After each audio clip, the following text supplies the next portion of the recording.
తులారాశి వారికి 7 జన్మల నుండి ఈ వ్యక్తి మీకు తోడుగా ఉంటుంది. వీరిని మాత్రం వదిలిపెట్టకండి. ఆ వ్యక్తి లక్షణాలేంటో చెప్తాను, జాగ్రత్తగా వినండి. మీరు కనుక ఫస్ట్ టైం మా ఛానల్ని చూస్తున్నట్లయితే సబ్స్క్రైబ్ చేసుకోండి. అలానే మీ ఫ్రెండ్స్ అండ్ ఫ్యామిలీ మెంబర్స్లో ఎవరైనా తులారాశి వారు ఉంటే వారికి తప్పక ఈ వీడియోని షేర్ చేయండి. తులారాశి ఇది రాశి చక్రంలో 7వ రాశి. ఈ రాశి యొక్క అధిపతి శుక్రుడు. మొదటగా మనం తులారాశి వారికి రంగాల వారీగా ఏర్పడేటువంటి ఫలితాలు ఏంటో తెలుసుకుని తర్వాత మీ జీవితంలో ఆ వ్యక్తి ఎవరు, ఆ వ్యక్తికి ఉండేటువంటి లక్షణాలు ఏంటి, ఆ వ్యక్తి వల్ల మీ జీవితంలో మీరు ఎంతకాలంగా పొందినటువంటి లాభాలు ఏంటో అవన్నీ కూడా సవివరంగా ఈ వీడియోలో అయితే తెలుసుకుందాం. రంగాల వారీగా తులారాశి వారిలో మొదట వ్యాపారస్తుల ఫలితాలు చూసుకున్నట్లయితే వ్యాపార విషయంలో తులారాశి వారు కొంచెం జాగ్రత్తగా అయితే ఉండండి. వ్యాపారం అయితే అద్భుతంగానే ఉంటుంది. ఎక్కడైతే విజయం ఉంటుందో, అభివృద్ధి ఉంటుందో అక్కడ ఖచ్చితంగా శత్రువులు కూడా ఉంటారు. కొంతమంది వ్యాపారంలో మిమ్మల్ని దెబ్బ కొట్టలేక మీ యొక్క వ్యక్తిగత విషయాలు తెలుసుకొని లేకపోతే మీ యొక్క వ్యక్తిత్వంపై నిందలు వేసి మిమ్మల్ని నిరుత్సాహపరచాలని చూస్తూ ఉంటారు. కాబట్టి వ్యాపార పరంగా మీ శత్రువుల్లో ఒక కంట కనిపెట్టుకోవడం మంచిది. ఈ సమయంలో నూతన ప్రారంభాలకు కానీ లేకపోతే ఇతరులతో పార్ట్నర్షిప్లు ఏర్పాటు చేసుకోవడానికి కానీ మీకు సమయం బాగానే కలిసి రాబోతుంది. ముఖ్యంగా వ్యాపార పరంగా పెండింగ్లో పడిపోయినటువంటి పనులు అయితే పూర్తి చేసుకుంటారు. అంటే ప్రభుత్వం నుండి రావాల్సిన పర్మిషన్లు, గ్రాంట్లు ఏవైతే ఉన్నాయో వాటి కొరకు ఈ సమయంలో మీరు కష్టపడతారు. మీ కష్టానికి తగ్గట్టే ఫలితం కూడా లభిస్తుంది. ఇక విద్యార్థులు చూసుకున్నట్లయితే విద్యార్థులు మాత్రం కొంచెం జాగ్రత్తగా అయితే ఉండండి. విద్యార్థులు కష్టపడినప్పటికీ కూడా ఫలితం రావట్లేదనే భావన అయితే ఉంటుంది. గ్రహాలు అనేవి మీకు కొంచెం మిశ్రమంగా అనుకూల సంచలనం లేకపోవడం కారణంగా మీరు పడ్డటువంటి కష్టానికి అయితే ఫలితం లేదనే భావన మీకు అనిపిస్తుంది. కానీ బాధపడకండి. చివరికి మాత్రం మీరు అనుకున్నటువంటి టార్గెట్లు అయితే ఖచ్చితంగా రీచ్ అవుతారు. ఈ సమయంలో కొంచెం విద్య విషయంలో లో అయ్యే అవకాశం అయితే ఉంది. మీరు ధైర్యంతో ముందుకు వెళ్ళండి. విదేశాలకు వెళ్ళడానికి చేసే ప్రయత్నాలు మాత్రం అద్భుతంగా అనుకూలిస్తాయి. ముఖ్యంగా విదేశాలకు వెళ్ళడానికి తోబుట్టువుల నుండి సహకారం లభిస్తుందని చెప్పుకోవచ్చు. అలానే ఈ రాశికి సంబంధించి ఎవరైతే ఉద్యోగస్తులు ఉన్నారో ఉద్యోగ విషయంలో మాత్రం తులారాశి వారు ఎవ్వరికీ కూడా ఎలాంటి విషయం చెప్పొద్దు. అంటే నేను ట్రాన్స్ఫర్ అవ్వాలనుకుంటున్నాను, లేకపోతే ప్రమోషన్ కొరకు ప్రయత్నిస్తున్నాను, కంపెనీ మారడానికి ప్రయత్నిస్తున్నాను, ఇలాంటి విషయాలు ఎవరితోని చర్చించకండి. ఇలా చర్చించడం వల్ల మీ ప్లాన్స్ ఏవైతే ఉన్నాయో అవి స్పాయిల్ అయిపోయే అవకాశం కనిపిస్తుంది.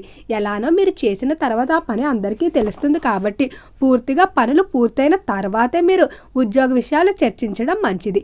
పై స్థాయి అధికారులతో ఈ సమయంలో మంచి సంబంధాలు కొనసాగిస్తారని చెప్పుకోవచ్చు. తోటి ఉద్యోగస్తులు కొంతమంది మీకు ఎంతో ఎంకరేజింగ్గా, ఎంతో సపోర్టివ్గా ఉంటారు. మరి కొంతమంది మాత్రం మీరు తమకంటే మంచి పొజిషన్లో ఉన్నారని చూసి ఓర్వలేకపోతూ ఉంటారు. అలాంటి వ్యక్తులకు మాత్రం దూరంగా ఉండడం మంచిది. ఇక కుటుంబ విషయంలో చూసుకున్నట్లయితే కుటుంబ పరంగా సహకారం అనేది లభిస్తుంది. ముఖ్యంగా జీవిత భాగస్వామి నుండి.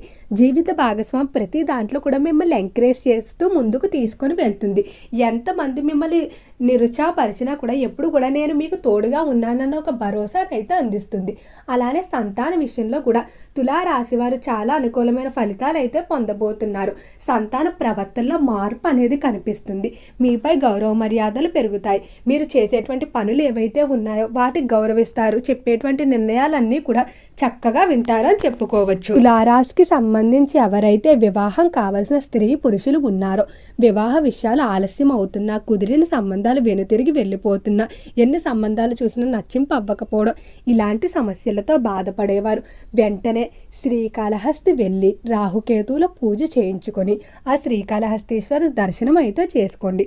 ఒకవేళ కుదరని పక్షంలో మంగళవారాలు మొదలు పెట్టుకోవడం మంచిది. మంగళవారం సుబ్రహ్మణ్యేశ్వర స్వామి ఆరాధన 7 వారాలు కనుక చేసినట్లయితే ఖచ్చితంగా వివాహ సంబంధిత దోషాలు ఏవైతే ఉన్నాయో అవన్నీ కూడా తొలగిపోతాయి.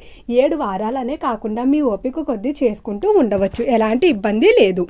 ఇక ఈ రాశికి సంబంధించి ఎవరైతే సినీ పరిశ్రమల్లో కళారంగంలో వ్యవహరిస్తూ ఉన్నారో కళాకారులకు కొంచెం మిశ్రమంగా ఉంటుంది.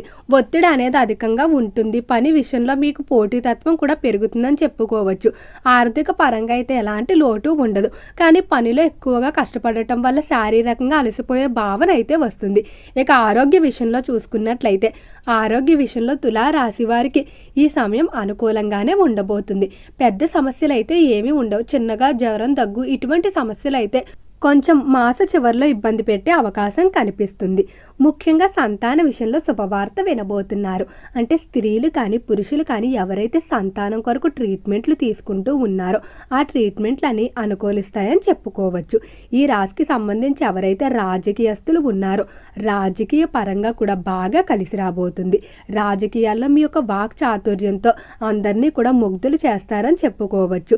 రాజకీయ పరంగా ఎంతో కాలంగా చేయాలనుకున్నటువంటి పనులు ఏవైతే ఉన్నాయో వాటిని పూర్తి చేయడం జరుగుతుంది. చేపల చెరువులు, రొయ్యల చెరువులు వ్యాపారాల్లో మాత్రం ఒకేసారి అధిక మొత్తం పెట్టుబడి పెట్టుకోవడం మంచిది కాదు. ఫైనాన్స్, స్టాక్ మార్కెట్ల జోలికి అయితే అస్సలు వెళ్ళవద్దు. ఈ సమయంలో మీకు అసలు కలిసి వచ్చే అవకాశం కనిపించడం లేదు. కాంట్రాక్ట్ రంగంలో వ్యవహరించుకునేవారు మాత్రం కోట్లు గడించే అవకాశం అయితే కనిపిస్తుంది. ఈ రాశి వారికి బట్టల వ్యాపారం లేదా ఆహార పదార్థాల వ్యాపారం, నీటికి సంబంధించిన వ్యాపారం ఏదైతే ఉందో వాటిలో బాగా కలిసి వచ్చే అవకాశం కనిపిస్తుంది. కాబట్టి వీటిపై అధికంగా దృష్టి పెట్టుకోవడం మంచిది. సంపద పరంగా చూసుకున్నట్లయితే డబ్బు విషయంలో ఎలాంటి లోటు ఉండదు. వచ్చిన ఆదాయాన్ని కూడా ఖర్చు ఏ విధంగా చేస్తారో పొదుపు కూడా అదే విధంగా చేస్తారని చెప్పుకోవచ్చు. అలానే ఎంతో కాలంగా తీర్చలేకపోతున్నటువంటి రుణాలు తీర్చేయడం జరుగుతుంది. రైతులు ముఖ్యంగా ఈ సమయంలో శుభవార్తలు అయితే వింటారు. రైతులకు చాలా అద్భుతంగా అయితే ఉండబోతుంది. అయితే తులా రాశి వారికి 7 జన్మల నుండి ఒక వ్యక్తి అయితే తోడుగా ఉన్నారని చెప్పుకున్నాం. ఈ వ్యక్తి కారణంగానే మీరు జీవితంలో ఇంత స్థానంలో ఉన్నారని చెప్పడంలో ఎలాంటి సందేహం లేదు. ఈ వ్యక్తి వల్లే మీరు జీవితంలో ఎంతో అదృష్టాన్ని కూడా పొందారు. అయితే ఆ వ్యక్తి ఎవరో మీకు గుర్తించడానికి కొన్ని లక్షణాలు అయితే కనిపిస్తాయి. మీరు మొత్తం ఎంతో కష్టంలో ఇరుక్కుపోయినప్పుడు అందరూ కూడా మిమ్మల్ని వదిలేసిన సమయంలో ఎవరైతే మీ వెంట ఉంటారో వారే మీ యొక్క శ్రేయోభిలాషిగా చెప్పుకోవచ్చు. అలానే మీకు ఆర్థిక పరంగా కానీ లేదా సలహాల పరంగా కానీ ఎప్పటికప్పుడు సహాయం చేస్తూ ఎవరైతే మీ తోడుగా ఉన్నారో వారే ఈ వ్యక్తిగా చెప్పుకోవచ్చు. అలానే ఈ వ్యక్తి ఎప్పుడు కూడా మిమ్మల్ని నమ్ముతూ ఉంటారు. ఏ సమయంలో కూడా మిమ్మల్ని వెనక్కి లాగాలని అనుకోరు. అలానే తనకన్నా ఎక్కువగా మీకే ఇంపార్టెన్స్ ఇస్తూ ఉంటారు. ఏ విషయంలో కూడా మీ ఆనందమే తమ ఆనందంగా కోరుకుంటూ ఉంటారు. అలానే ఈ వ్యక్తి మీరు ఎన్నిసార్లు గొడవ పడినా లేకపోతే వారిని మీరు కోపంలో ఏదైనా మాటలు అన్నా కూడా వీటిని కూడా పట్టించుకోకుండా ఎప్పుడూ కూడా మన స్నేహితుడే లేదా మన వ్యక్తి అన్న భావనతో మీతో ఎంతో ప్రేమగా ఉంటారు. ఎప్పుడు కూడా మీకు ఇవ్వడమే కానీ మీ దగ్గర నుండి ఆశించే గుణం అయితే ఉండదు. మీరు ఎప్పుడైనా ఇచ్చినా కూడా తీసుకోవడానికి అయితే అస్సలు ఇష్టపడరు. ఈ వ్యక్తి కేవలం మీకే కాకుండా మీ కుటుంబానికి కూడా ఎంతో సహాయం చేసి ఉంటారు. అయితే వీరు దేవుడు మీకు పంపించిన ఆత్మబంధువు అనే చెప్పుకోవచ్చు. గత 7 జన్మల నుండి కూడా వీరిది మీది బంధం ఇదే విధంగా ఉంది. ఈ జన్మలో కూడా మీ యొక్క కష్ట సుఖాల్లో తోడు ఉండడానికి అయితే ఈ వ్యక్తి మీ యొక్క స్నేహితుడి రూపంలో కానీ లేదా జీవిత భాగస్వామి రూపంలో ఏదో ఒక రూపంలో మీ చుట్టూనే తిరుగుతూ ఉంటారు. ఓకే అండి, తులారాశి వారికి ఏర్పడే ఫలితాలు చూశారు కదా. వీడియో నచ్చితే లైక్ చేయండి. అలానే మీ ఫ్రెండ్స్ అండ్ ఫ్యామిలీ మెంబర్స్లో ఎవరైనా తులారాశి వారు ఉంటే వారికి తప్పక ఈ వీడియోని షేర్ చేయండి. మర్చిపోకుండా ఛానల్ని సబ్స్క్రైబ్ చేసుకోండి. ఓం నమః శివాయ.